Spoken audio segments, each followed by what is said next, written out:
Hello, welcome back to Braver New Worlds, a podcast about the stories we need to tell for the future we want to see. My name is Nathan Young. I am your host. So today's episode is actually a lot of fun. I'm joined by Dr. Alex Vazquez. She is a historian whose work explores how television has shaped Latino identity, specifically here in the United States, and how those communities have pushed back on the stories being told about them. And we get into the whole evolution of representation on TV, from early portrayals of Latinos to more modern shows, but we also explore how media actively shapes how we see ourselves, each other, and what we see as possible. And so we had a lot of fun in this interview too. I think you're going to kind of hear it in our voice. I don't know, we just seemed to hit it off. So I thought Alex was really great and really fun to talk to. I got to share a lot of my own perceptions around what I saw on TV in the 90s and what I remember about racial dynamics back then, being a white guy from Encinitas. And Alex was really open about her own relationship and observations with media, both as a product of her research and in her own life. And if I remember correctly, this is like either her first or second time being on a podcast. So that was a lot of fun to be able to have that experience with her too. So if you've ever had the sense that the stories around you are influencing how you think and feel and even who you believe yourself to be, this episode is going to give you a whole new lens to look at that through. So hopefully you'll enjoy it, and let's get into it.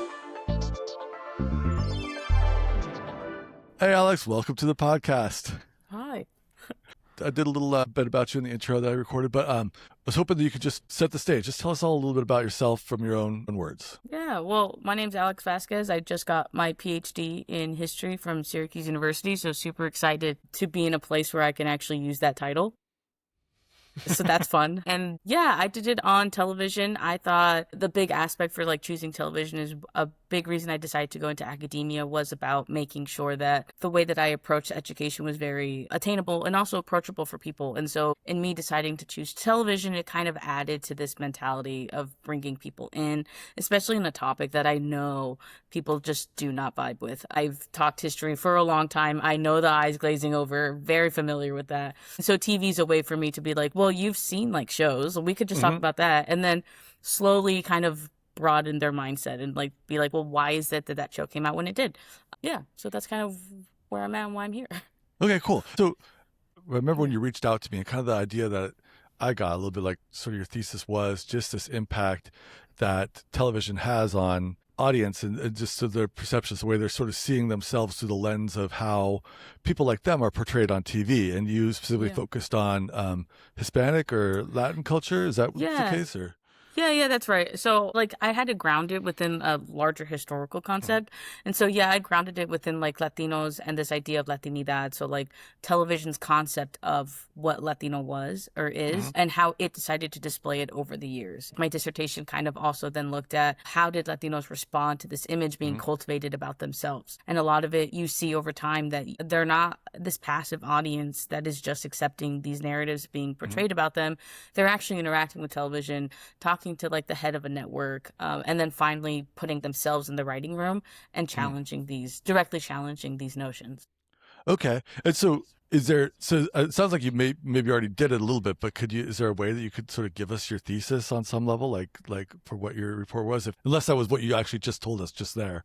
It was, but I can go into more detail. I have no problem with that. Yeah. So the way I kind of did that was by diving into specific shows. And so I started off with Chico and the Man. I didn't start off with I Love Lucy. That was a note I got, but a lot of people wish that I did, but I don't think it really fit my narrative. My narrative wasn't just, well, at what moments were Latinos on TV? It was it was about what moments were they in and how did Latinos respond to that. So I Love Lucy really didn't have the response aspect that I was looking for, especially after the 1960s, this era of protest, how that changed the way that people interacted with these larger forms and institutions of power. And so for television, it was the same. And so started with Chico and the Man, which was a really good show from the 1970s, 1974 to 1978 on NBC, and it starred Jack Albertson and Freddie Prinze. Did so well that I don't I'm sure you know about All in the Family, that TV show from the 1970s. Yeah. So it was doing so well that All in the Family was like, oh, okay, we need to deliberately move our TV show to respond to this show. Oh, wow. Yeah, to directly challenge. They're taking our viewers. This is not the way that we want this to happen. Interesting. Yeah, so did phenomenally. And then, however, it started off with this idea of bringing in the Chicano movement, so this era of protest again, and completely left it after the first episode. And it's like, then you slowly see it start to like mock Latinos. They're only in there as the butt of the joke. There's no longer these ideas that they brought in the pilot of like resistance. There's this really cool moment in the pilot where Freddie Prinze Chico argues against these cops, and he's like bringing in Miranda rights, like bringing in that he has knowledge about his rights here. And they're like, what are you talking about? Like, get out of here. Like, they use a lot of vulgar language too. It's super interesting to see this and then see the way that the show completely disregards its foundation that it's set up in the pilot. And so yeah, it really was. Yeah. It was like super quick too. Like by the third episode, it was like they're just the butt of the joke. So that then like transitioned to AKA Pablo that came out in the 80s, which was another Norman Lear show who did All in the Family. Okay. This one was a bit more about like looking at the way families were set up. So that was like the intention of the show. But the big switch that happened there was the family aspect of it. But the way that Latinos responded. So like with Chico and the Man, the way they responded, they were writing letters to like newspapers. Nothing really changed. But in AKA Pablo, they wrote directly to the head of the network. The show did die within the first 6 episodes. Like it didn't last beyond. Norman Lear, first person in, like put into the TV Hall of Fame. The fact that his show didn't last for a whole season was definitely different than all of anything he's ever done. Yeah. So so if I'm understanding correctly here, is the case that like, yeah, these depictions of Latinos were put on TV and people responded like, hey, we don't like this depiction, or this is just racist or not fair or just shitty or...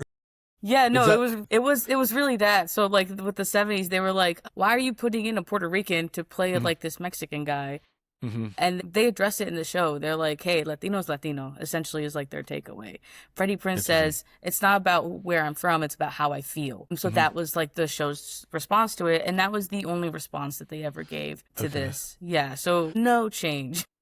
I was wondering about that too, because when you said Chico and the Man, and then the names of the 2 actors you gave, so that's like Freddie Prinze Sr. as opposed to like Freddie Prinze Jr. who played like the Scooby-Doo from Scream movies. and Scooby-Doo and like married to Buffy the Vampire Slayer, right? That's okay. And he just seems like the whitest dude ever to me. Right. And, so and I've gone into like I've seen like interviews with him because I had no idea that was his dad until I was like watching Chico and the Man. I'm like, this is the most white passing man I've ever met. Like, yeah. How does he navigate that? And for him, he's like, yeah, I never said I'm not Latino, but he's like, I'm put into these roles where it's not something that's expected of me to portray. And so for him, it's like kind of the nature of the game. But now that he's more involved in things, he tries to ensure that his characters are more Latino. He was in like a brief couple episodes of Bones. Okay. Is this junior or senior?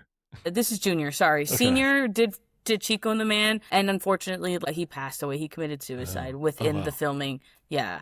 And so he like passed 1977. So no, Junior was in like Bones, and he ensured that like he was just a cop in there, but he was like, I had a Latino last name. Like, I'm making sure that I'm getting represented.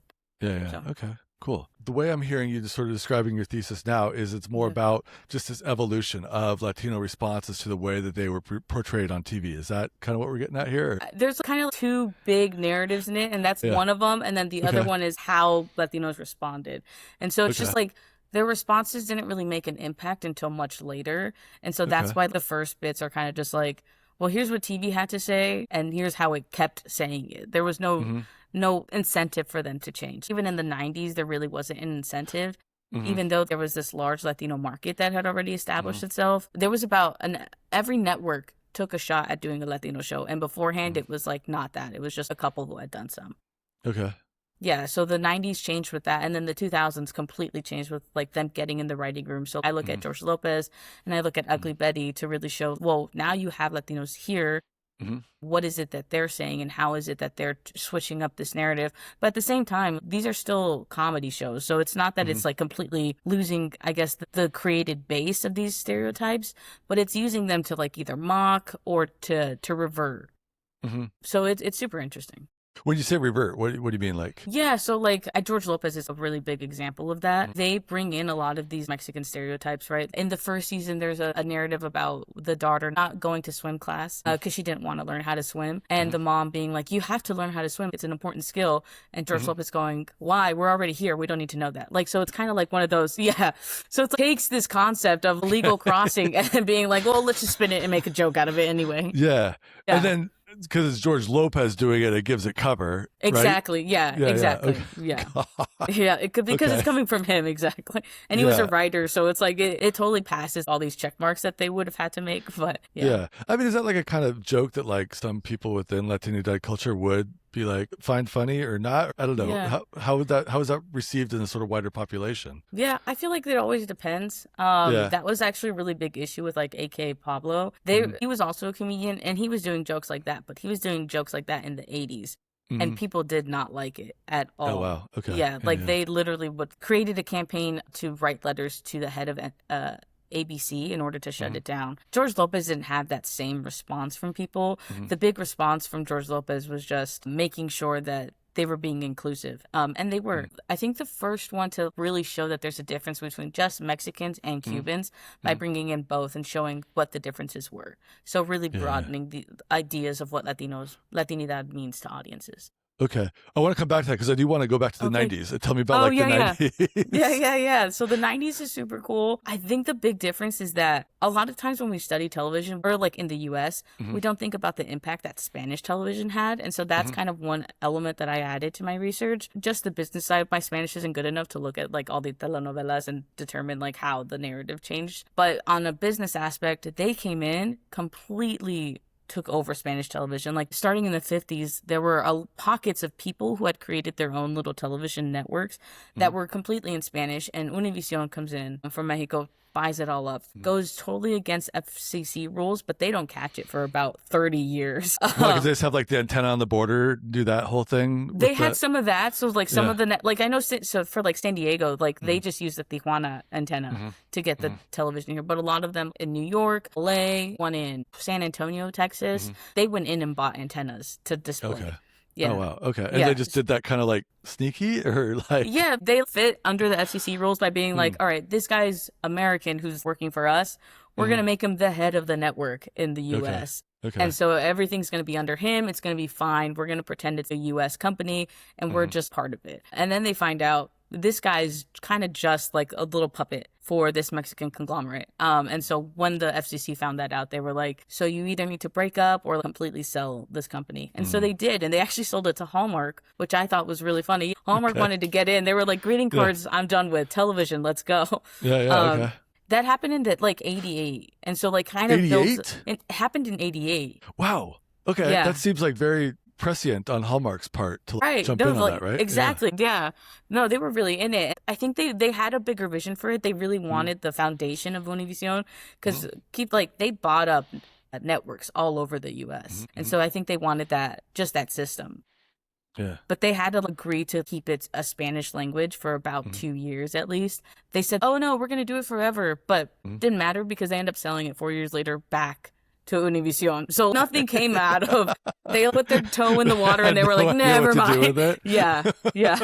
Okay. So it was like a really good attempt on their part. But and so that kind of, then you see the rise of Telemundo at the same time. And so it's like the rise of these two networks really established Spanish consumerism in the U.S. And so then you start getting English companies realizing there are a lot of Spanish-speaking people here and they're buying things. So we need to start getting our foot in the game. And then that translates to like English television. Again, with like the 90s, you start seeing every network being like, oh, we'll do a Latino show. We'll do one. And so you saw like a big increase. They just weren't that great though. Okay. Yeah. I was going to ask, like, what were some of like the popular Spanish or even like, Latinidad coded shows in the 90s? Yeah, the biggest one was Union Square. Constance Marie was in that, who was then in George Lopez. Exactly. Okay, I don't remember these at all. Yeah, that one's only the most popular because that one lasted like 13 episodes, and the rest of so none of them lasted beyond a season. But that one got the most episodes. Now it's about a diner, like them like working at a diner. Okay. And what's really interesting about that is like when they initially made the pilot, it was for an actress named Mel Gibson, and so when she got it, it was way more like Latino focus. It like starts in Florida, showing this movement of Cubans from Florida to New York. But then once Constance Marie, they were like, we'll just put them in New York. It's fine. And the only time that you see that she's Mexican or Latina is super rare. And it's kind of just like, all right, she's there. But Spanish newspapers at the same time were still telling everyone, hey, you got to go watch the show, this Latino show. It's just such a I guess, a lie for them to like market it that way. Yeah. For viewers. Well, then, like, we know now too that the news stations went to the Spanish language newspapers and were like, "Hey, there's some PR effort there." Probably, I'm guessing, right? Yeah, I think so too. Because especially these Spanish networks really didn't want to do news. They were like, "It's fine. We have the ones down south. We don't need to have specific ones for the U.S." Which actually, a side tangent I found out when I was doing my research is in L.A. with the Rodney King riots, people were pissed that the Spanish networks didn't have actual news stations in LA. Totally. Because the day of the riots, people were watching like TV, sent their kids to school. And so a lot of those kids, like Spanish speaking kids or from Spanish speaking households, got and ended up in the riots trying to get to school, had no idea what was going on. Wow. Okay. Yeah. Like, where were you in the 90s? You were like a little baby? Yeah, I was born 95. Yeah. Okay. Yeah, all right. yeah. I graduated from high school in 95, so I remember. Okay. You remember way more than I do. Then. Yeah. Well, no, because I think this, I'm so interesting. I was kind of thinking I wanted to like just add sort of my own sort of personal perspective and context here too, because I think of like, I grew up here in San Diego. Yeah, even though I grew up in Encinitas, even Encinitas back then there was a pretty big Latin and Hispanic population in Encinitas back then. My high school had a pretty large set of students that spoke Spanish primarily, and it was very much around. And I was aware of like Univision that was on, and I said Univision, not Univision. Right? Yeah, okay. Univision. Yeah, you're good. Yeah. These weren't things I was thinking about a lot, right? But I don't remember any shows of that. The first ones I remember, and the first two I remember kind of getting famous, I was getting confused, is George Lopez and Carlos Mencia, right? Oh, yeah, Carlos Mencia show. Okay. That's right. And one of those guys got kind of like nailed for stealing jokes, right? Is that? Yeah, that would be Carlos Mencia. Yeah. Okay. All right. Yeah, fuck that guy. Or I don't know. Maybe it's fine. I have no idea. I have no idea anymore. Okay. So then I was just making sure I remembered which of those two was the one. But I don't remember any of that, but it was a little bit interesting from my perspective to just sort of see that was a part of the culture here in San Diego and not really see that on TV. And there's movies though that I was aware of, and there was one, I don't know the names of these movies, but there's one of like, it was two brother and sister from Guatemala and they migrated to the United States. El Norte, yes, that's what it was. Yeah. And then and it was, as a kid, I didn't know that there was like a civil war in Guatemala at the time or whatever was happening there. And so that was really eye-opening for me, that whole movie and then like everything. And so I just remember watching that in Spanish class and just thinking of like the maid that people I knew had very differently. So I'm sorry if I'm like coming across a little bit like racist here. No, I didn't take it as that. It actually, it made me immediately think of James Comack, who did Chico and the Man. He grew up in LA. And it wasn't until he went to Mexico to film Tarzan that he was like, shit, I've been surrounded by Mexicans this whole time.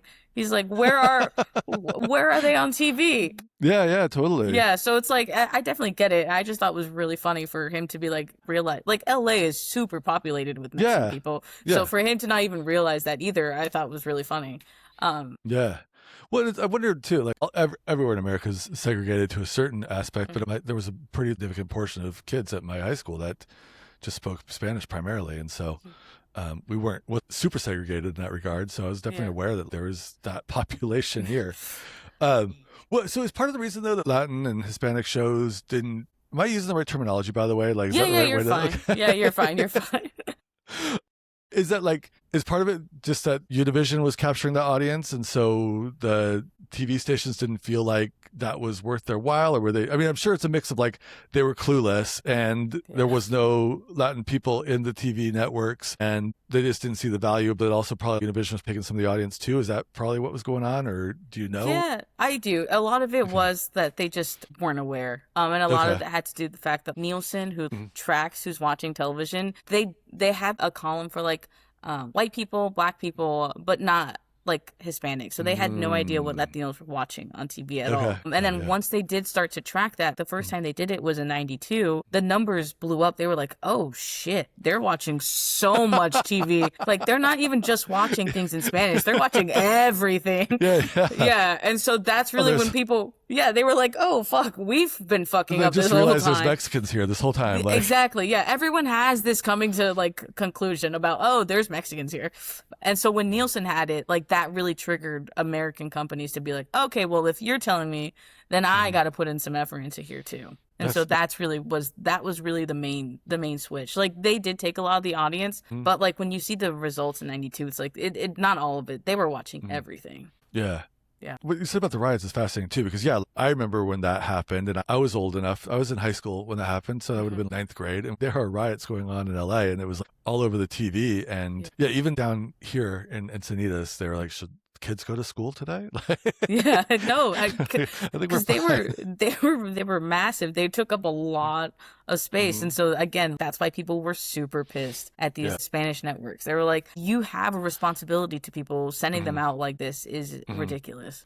Yeah. Did that end up being a bit of an inflection point in the way that Univision saw their role, or did anything happen from that? Did anything happen from it? Not that I remember, but it's super indicative of how Univision treats the way it produces media in the U.S. They're like, we're not here for you. They're also trying to save money, right? So it's like, we've made this one program in the U.S. or in Mexico, made it very vague on possible, so you don't know who I'm really talking about, where I really am. And that was a big reason so that they can spread their media all over. So that was their concern. They didn't really care about, like, making sure all these little places were up to date, I guess. Yeah. Okay. Yeah. It is interesting too, is when you say that too. I'm trying to remember, like, because Univision back then, not everybody had cable, so you'd have like the antenna thing, and the Univision came on. Yeah. And what I remember, it was a lot of talk shows, and they were like very, very lively talk shows. There's a lot of music, there's a lot of dancing. I don't know, is that?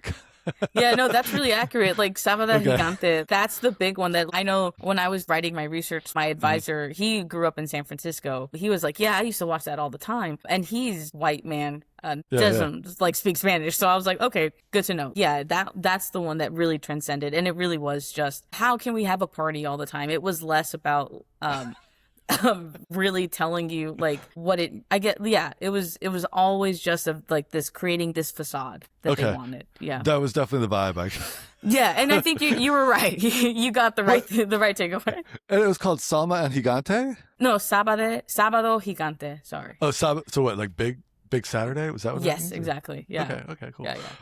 Well, there's also like Gordo y Flaca or something like that. Was that? That was like a telenovela. Yeah, I didn't watch that one. My grandma watched that. She likes that one.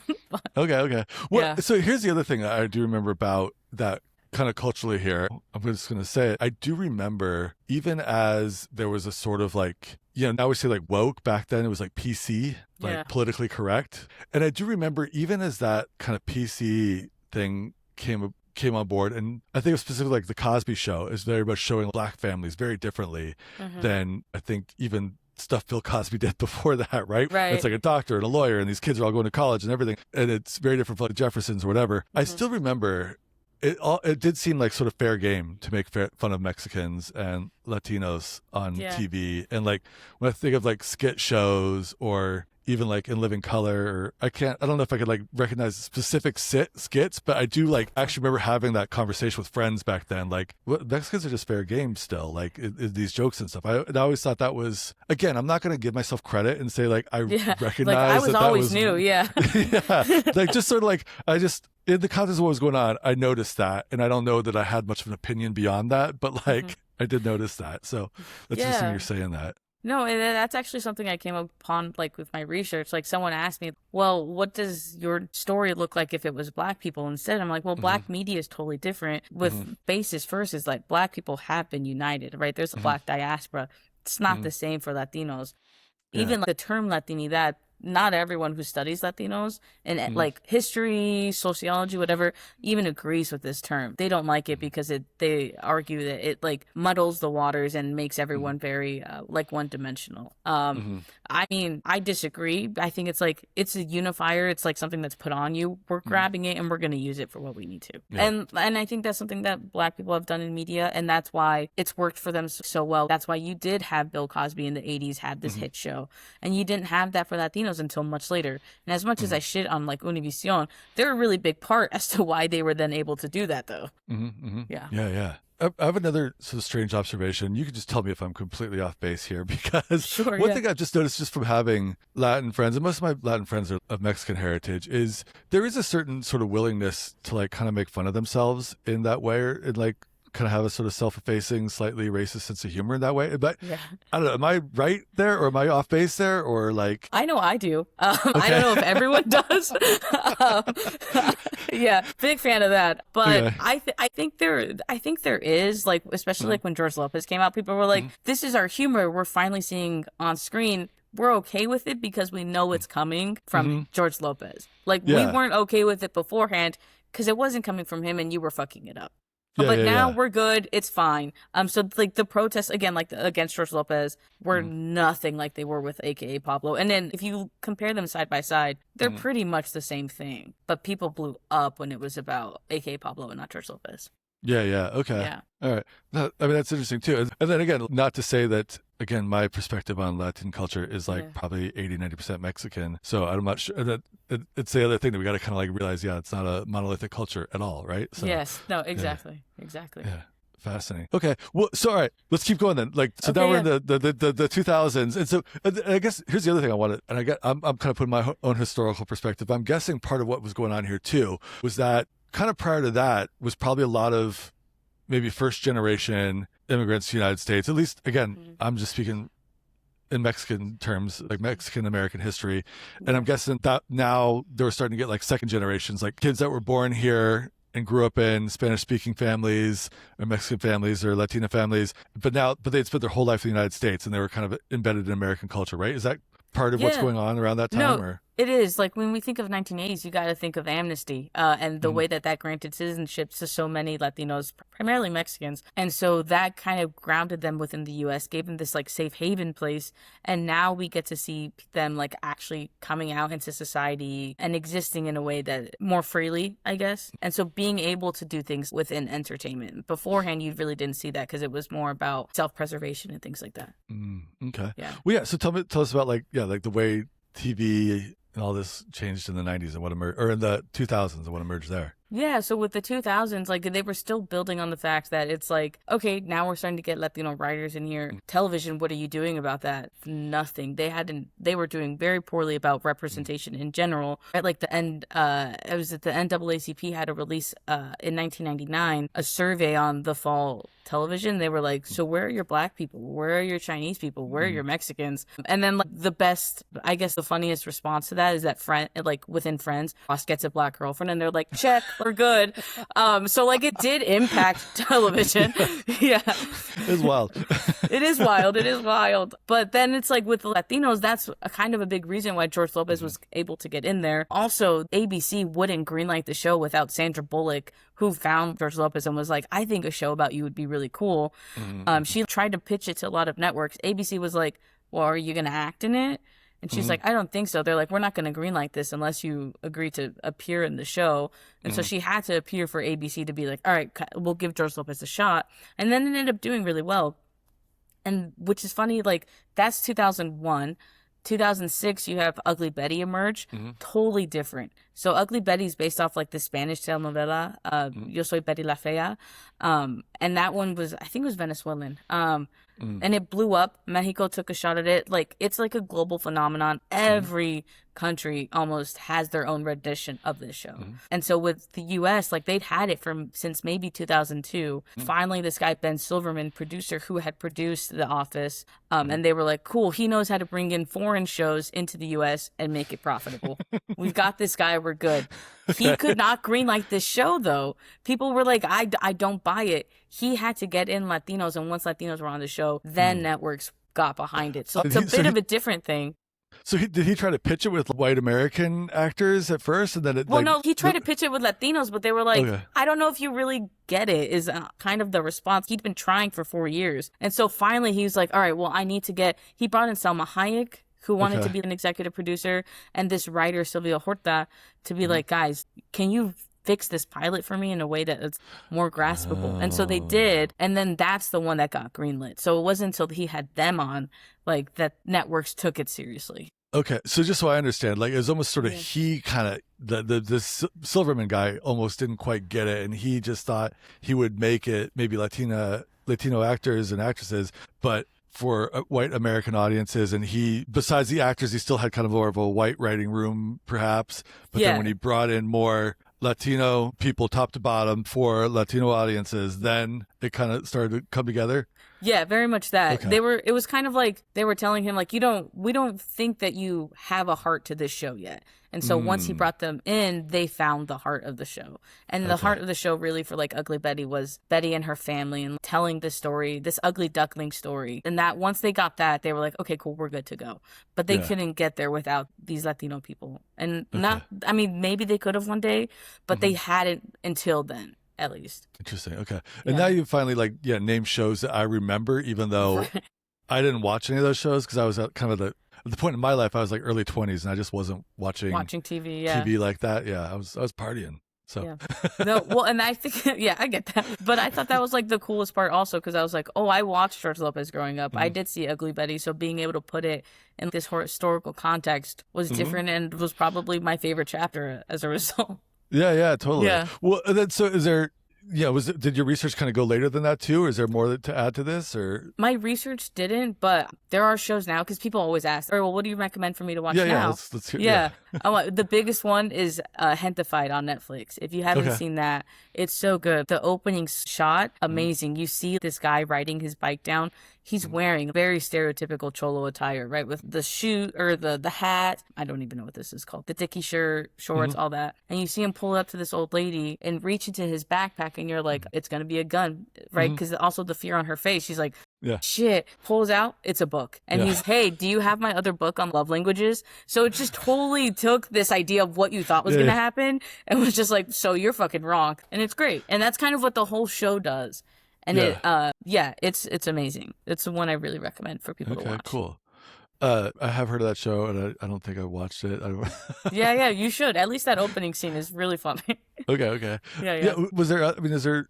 Because surely, like Latino culture is so huge in the United States. There's more than one show, right? Like, there's more. Yeah. So the other one that I can think of is Stars' Vida. Okay. So that's a really good one. It also that one focuses mainly women, and it talks about a lot of queer representation also, which is different. I think the first time that you hear about queer representation in Latino communities isn't even until Ugly Betty, and that's like that's in 2006, and even then that one's just treated like. Well, it was like treated in a really good way with the nephew not having to have this coming out scene, just existing as this queer character. But it was really late in the game. Like you had queer characters on television since the 70s. Yeah. That's interesting. Though. I never thought about it that way too, of like the coming out scene. But what I remember, the evolution of seeing LGBTQ characters on TV, there was always a coming out scene, or it was like a secret and it came out or whatever. So that's just the notion. Like, he's just here. He just exists. He's on. Exactly. And like the only comment they make on it in the first season is when like his dad comes back into the picture and he's like, why isn't he playing football? And the mom goes, you either accept him as he is or you get out. And like, that was the acknowledgement of it in that way. Yeah. As much as I love doing this podcast, sad truth of it all is that doesn't pay the bills. It actually costs me money to make this podcast. But that's okay. I love doing it, so we're doing it. What does pay the bills for me is I help individuals and organizations leverage the power of storytelling for leadership and persuasion. This is the work I do, and I want to tell you about it real quick here. For organizations, a lot of times the work is very much focused on fundraising for nonprofits, or developing a narrative strategy for the important messages that they want to get out in their campaigns. It can also be about developing leadership and communication skills amongst the team that you've already got working within your organization. For individuals, a lot of my work revolves around helping develop a narrative-based communication approach for those high-leverage career moments that come up from time to time, like giving a public talk, interviewing for a new position, integrating into a new role at a new company, or making the leap for yourself to jump into entrepreneurship and how you talk about the work that you do with the external audiences there too. These are very much the moments that can have a huge impact on your career. And by utilizing storytelling and narrative, you can not only communicate a more resonant message about what it is you're doing, but also one that's going to stick. So if this is intriguing to you and you want to know more, you can check out my website, storycultureconsulting.com. I'll have a free tool on there that's available for download, or you can check out the show notes too. I'll have the same tool down there that you can grab too. Once again, that's storycultureconsulting.com. And now back to the show. So I was curious about like also talking about, we talked about this a little bit on the phone too, the mirror that this creates. And there's a sort of like reciprocal cultural view. You tell me if this gets with your research or not. I think about myself watching TV. I think I mentioned this on the phone to you too. Like I grew up watching these sort of white American sitcoms, and the ones that really come to mind for me were Family Ties and Growing Pains. Those like really stood out as like the main ones. And they really depicted these sort of like perfect families, and the parents were like these very emotionally aware parents, and the kids were like, they all kind of got along with each other, and it made this depiction of like what a family should be. And I remember having this sort of, I wouldn't have called it shame back then. I see it now, but sort of feeling like that was an expectation I should have for like my family. And why isn't my family like that? But then there's also like another set of shows, like I think of like Wonder Years was one where like there's some dysfunction being shown in the family. And then obviously like Married with Children and The Simpsons, which were much more like, you know, so much more dysfunction. I remember that those shows kind of emerged in the 90s too. But this is all to say, like, I definitely like sort of saw my life, or tried to make sense of my life through the reflection of like what I saw in these TV shows, and sort of gauge like, am I doing it right, or am I in the right place, or is my family doing it right based on what I saw? And so I'm curious if that, to what degree this was part of like your own research, and like this came up, and if you have any observations on that at all. Yeah, it didn't come up at all. That's not something, no, that's not something that I really looked at. But that is making me think about like me growing up watching George Lopez and watching Ugly Betty.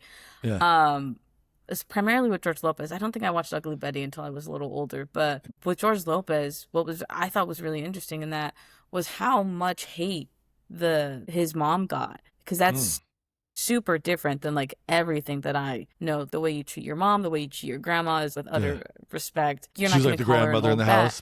Yeah. She's the main character in there. They're both really rude to each other. It's really funny, but it's like, man, the way I would never say that to my mom, I would never say that to my grandma. Like, you're not wrong, but I would never say it. Okay. So that was really interesting to see. I thought that, to me, like, if I'm looking at it now, it's like, okay, that was kind of more about like that is like that raunchy humor is very Latino based, but it's also, I felt, trying to get at these like their audiences to just be like, you guys have like, you speak to your parents this way, like you come in, we do the same thing. Did we? I don't know. The stories growing up, I'm like, you guys cussed at your mom? I was like, I would never. Yes. I'm like, my mom doesn't think I say a single cuss word. Not now. That was growing up. But, Okay.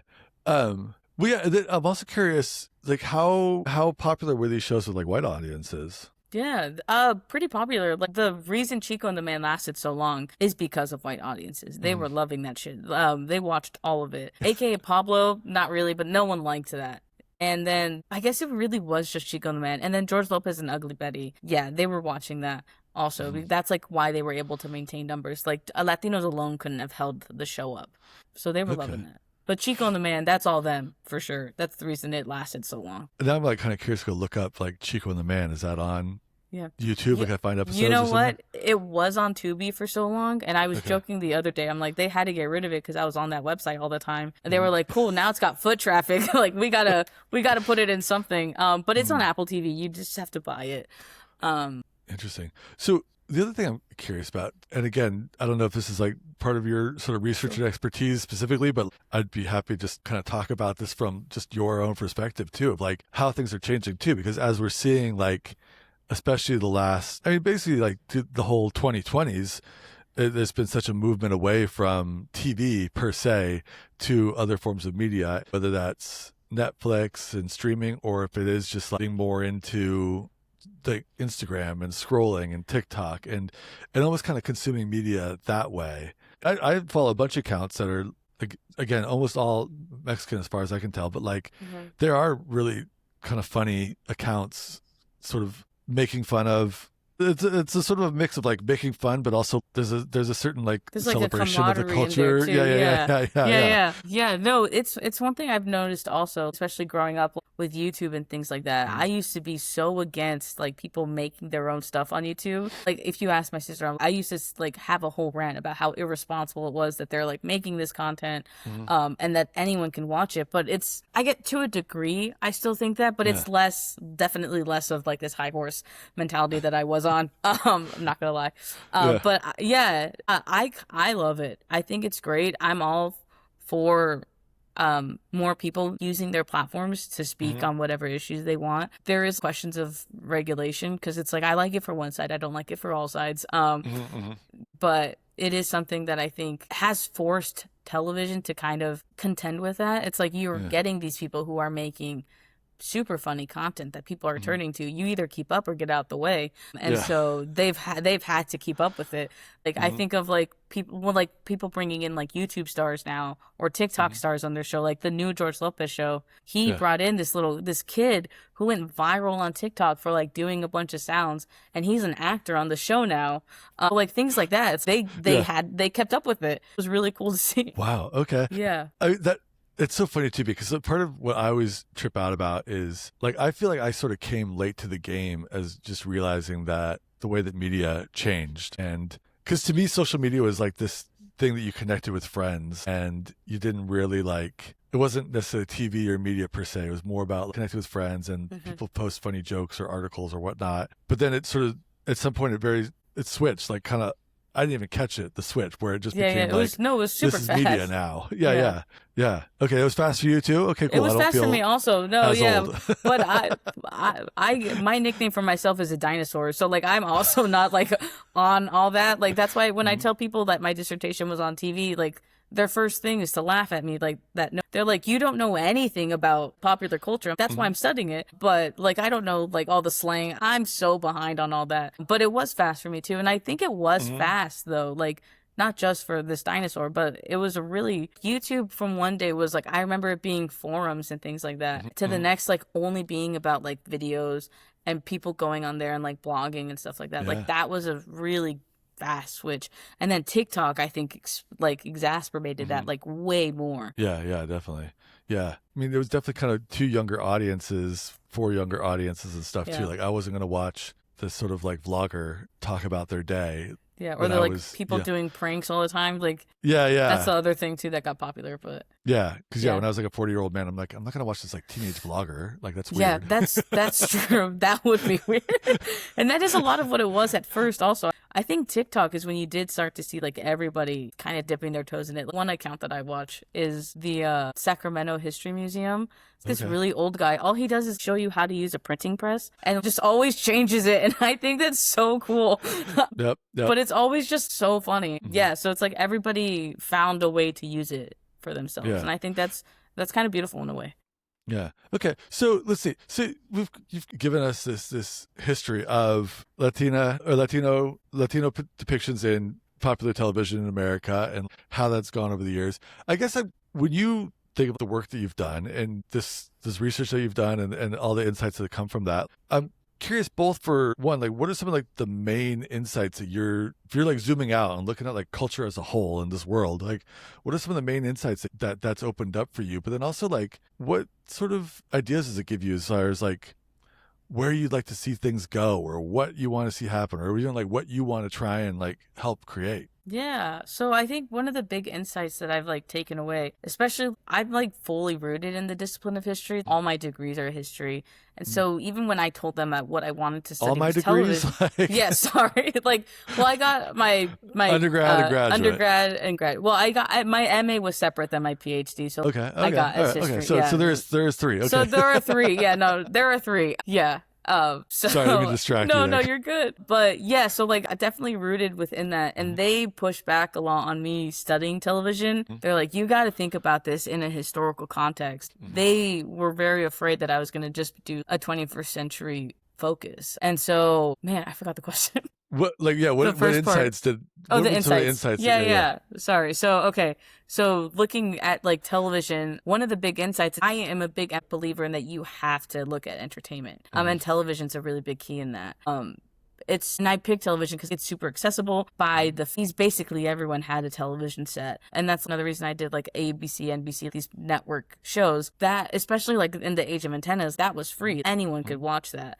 And so, yeah, this accessibility that TV had. If you're studying history and you're studying people, and that's really what history is, it's the study of people. And so looking at what people are watching to entertain themselves, I think is a really crucial element that is often overlooked. Entertainment itself is a form of resistance, even if that's like the lens you want to take. So including it is a really great way to kind of navigate that also. And I think another aspect of history that's so cool is that not a lot of people do is you can see the everyday Joe like within it. And so entertainment's a big aspect in that. But in terms of where I see it going, or what I wish for television, I guess, it's kind of to just further dismantle these narratives that they've relied on for so long, especially with like these minority characters. And I think we're seeing that, like, especially within like the recent shows like Hentified with like that opening scene, Vida with its queer characters. Yeah, just more of that, especially with like, I think the next group that really needs is right to have this narrative switch are Asian Americans. They've always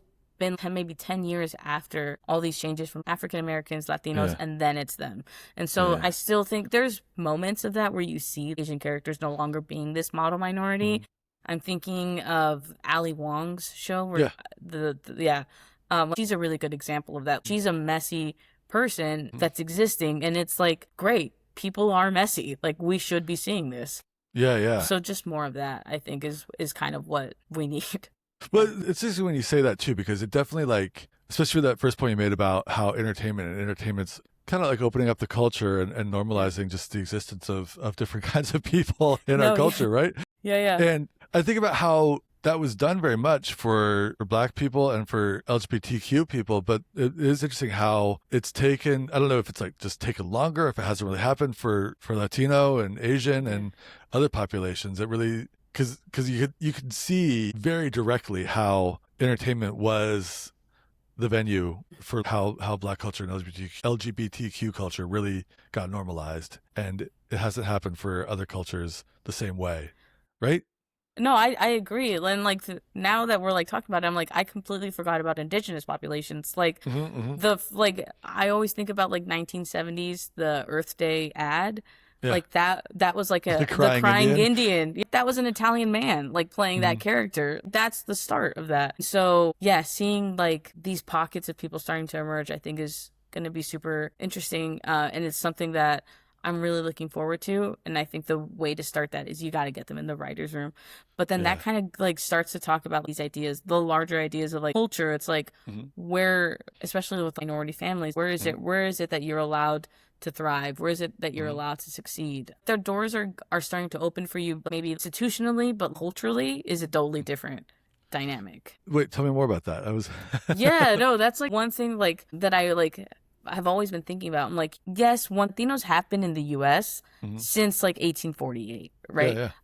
So it's not. They were in the U.S. They were here before that. Yeah, that's exactly like, right. The U.S. came and bought the land.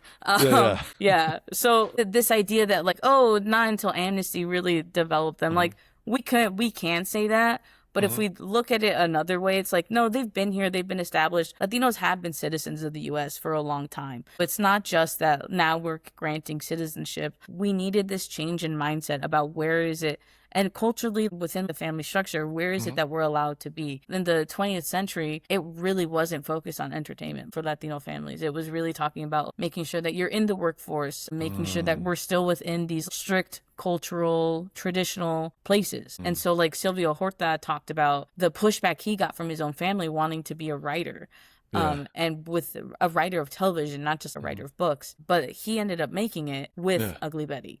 We have to make it okay within the culture before we can even make it okay in society. On some level, I'm hearing you say a little bit like it's not really kind of a, and again, we're sort of monolithing a lot here, but like, but it's almost like a culture that doesn't sort of lend itself directly towards seeking this path of entertainment and being entertainers per se. Is that part of it maybe, or? Yeah, I think that is a little bit of it. Like, because again, even Paul Rodriguez, who was an AKA Pablo, he got pushed back for wanting to be a comedian. So it's, and that was the 80s. So it's like I don't think it's as much now, but it really was this constant battle. You're trying to open two doors, your own family and these institutions to allow you to exist within. But if you don't even got support, that's going to be super crazy door to navigate. Yeah. Well, like, so I'm curious where you see things now, both like where Latino culture is, but also where with all these streaming platforms and stuff, right? Because we can all just film ourselves, right? This is going to be on YouTube. And so how is that opening doors? And do you see those doors being open, being utilized? Yeah, I really do. I think you have a lot of Latinos in the writers' rooms now. You see, like, and that, streaming was a really big part of that. Mm-hmm. You don't have to have the same numbers anymore as you did, like, when I Love Lucy came out. People are taking chances on more people on these otter shows. Yeah. But less mainstream shows. Mainstream shows. And so I think that's I'm excited to see where that goes. And yeah, I guess that's where I'm at with that. Okay. Yeah. I thought of something from the 90s too that I remember a sort of like depiction in the 90s. Did you ever see that movie Falling Down? I haven't. It's a weird movie. Okay. I haven't seen it since the early 2000s, so I have no idea what it's going to look like now.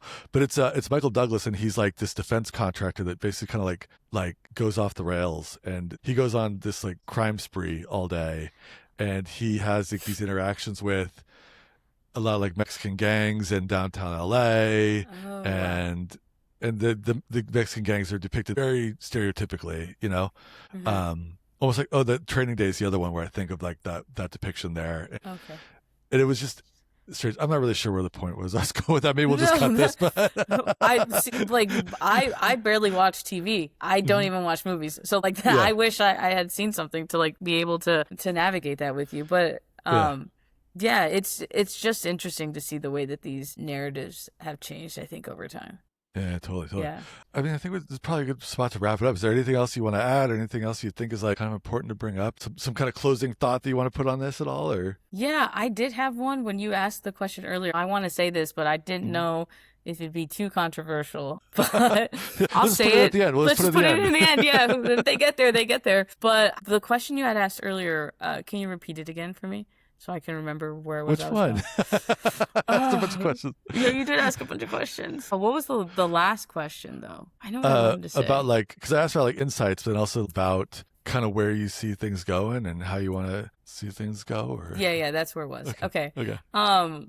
Yeah, so a remaining thought that I have that I kind of want to talk about. It's not one that's in my dissertation, but it's one that it's being so embedded in the way in media, really given this current administration, that you do really need to challenge everything you're seeing, right? Mm-hmm. And that's kind of like why the rise of YouTube, why the rise of TikTok. At first, it did have me a little upset. I'm like, it's really irresponsible for you to make these narratives and go and challenge. Look at media today, it's super irresponsible for these networks to release a lot of this information and it goes unchallenged, or when they finally do correct themselves, it's way later and it's not as big of a deal as it was when they initially made a point. And so, just continue to urge people to challenge everything that they're seeing, everything that they're reading. These ideas of regulations, they're put on by whoever's in charge. And so it's like you need to come up with your own sense of self, your own sense of justice in order to really justify what it is you're watching, what it is you're viewing.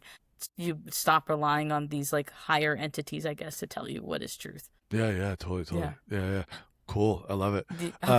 It wasn't quite as controversial as I thought it was going to be. It was gonna go more, and I was gonna write it down. I forgot what. There was something that was a really big point in that. And I can't remember what I wanted. Well, it is interesting because it did make me realize, we didn't talk about that at all. Like that's like, there's a lot there that we could have talked about. But I was just, to be honest, I was quite happy just to kind of get that historical perspective on all this, because it's like not the type of thing that I think I might have like noticed at different points in time. Like I told you, like just sort of remembering things in the 90s about like, they're still making fun of Mexicans, like it's no big deal. Just kind of noticing that stuff, but not really having any sort of way of putting in any kind of larger historical kind of perspective. So it was really interesting for me to get that sort of timeline from you, and I'm sure a lot of the listeners here that are going to be kind of close to my age, like I think they're going to appreciate that too. So we did plenty. We covered plenty. Yeah, we did. And everybody else listens. Everybody listens on podcasts. We all know fuck ICE. It's not like Oh, good. Yeah, fuck ICE. Fuck Donald Trump. Yeah, we'll say it all. Exactly. Yeah.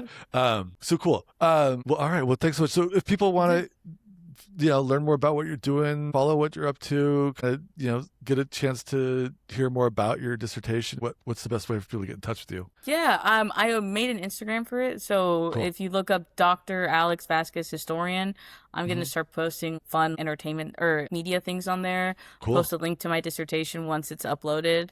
Follow me on there. Ask me questions, send me things to watch. Love a good rec. Okay, cool. How does it feel to be Dr. Alex Vazquez now? Oh, amazing. What a weight that's lifted off my shoulders. There are various moments where I was like, I see the light, and now I'm at the light, and it feels great. Yeah. Okay, the job market's a whole different thing, but I feel good on that part at least. Yeah. Well, all right. Yeah, that's a whole different conversation. We'll come back to that later. Okay, cool. Well, awesome. Thanks so much for being on the podcast, Alex. I really appreciate it. And this is like super fun and really interesting. So yeah, thanks for having me, Nathan. It was a good time. All right, cool. Bye. All right. Thank you so much to Dr. Alex Vazquez for coming on the show. That was really fun and just, a very eye-opening conversation for myself, hopefully for you too. I think one of the biggest takeaways for me is just taking a lot of the very random things I remember about Latino depictions in media and Spanish language TV in the 90s and very much being able to put them in more of a historical context based on the conversation I had with Alex. Because it has been the type of thing, like I have thought about this and I've been in conversations about this over the years, but I never really analyzed it thoroughly about, what I was seeing and what it meant. And so this was really interesting for me and it gave me a lot of context. I'm also really appreciating that dynamic that Alex shared towards the end about how Latino entertainers often felt like they had to open two doors, one within their own culture and family and another with the wider society. And as I was editing the podcast, I realized that I didn't quite catch the significance of it as she was talking about this in the interview. So I just want to call that out here at the end because I thought that was really interesting. And I kind of wish I had maybe dug a little bit deeper. Maybe we'll do it again. Who knows? And lastly, obviously thinking about how much media shapes how we see ourselves and each other and how change doesn't come from better representation alone. It just comes from people stepping in and actually reshaping the narrative from the inside. And that means telling your own story, which is kind of my thing, right?